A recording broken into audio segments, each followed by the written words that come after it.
If you live in the Newnan area, Coweta County, Sonoy, you've seen this recent story of a bicyclist who was struck by a motorist and unfortunately, tragically passed away from his injuries.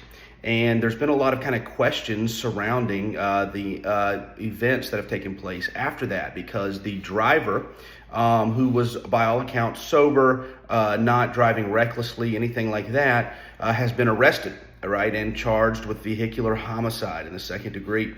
And I've seen these groups. I watch the Chatting Men groups and the scanner groups and all this stuff, and I've seen the comments saying, hey, how could someone be charged with homicide when they didn't mean to kill anybody? I saw another comment that said, hey, how is he being held with no bond right now? That seems messed up. This man's a hard worker. He's just trying to go to work. So let me tell you a couple of things about that, okay? Vehicular homicide in the second degree is a misdemeanor. It's one of the most challenging types of cases because there is someone who has lost their life, and then there is a defendant who, by all accounts, including what the prosecutors are alleging and what law enforcement's alleging, did not mean to hurt anyone, okay?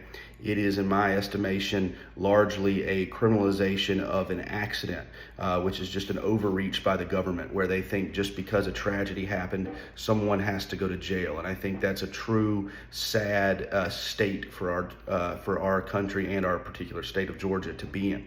The second is that as far as him being held without bond, if you read kind of the fine print, it says he's being held without bond prior to his first appearance. So on misdemeanors in Georgia, the judge has to grant a bond. So as soon as he's given his first appearance in front of a magistrate judge, that judge will set a bond, and we would expect the defendant in this case to bond out quickly. But again, this is an example of probably overreaching criminal laws, where just because a tragic accident happened, the state of Georgia has legislated to where the prosecutors can go after them. And, we'll see how it turns out.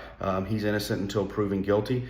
Who knows what was happening at the time. Hopefully he has good counsel that fights hard for him, and it comes out on the right side of things.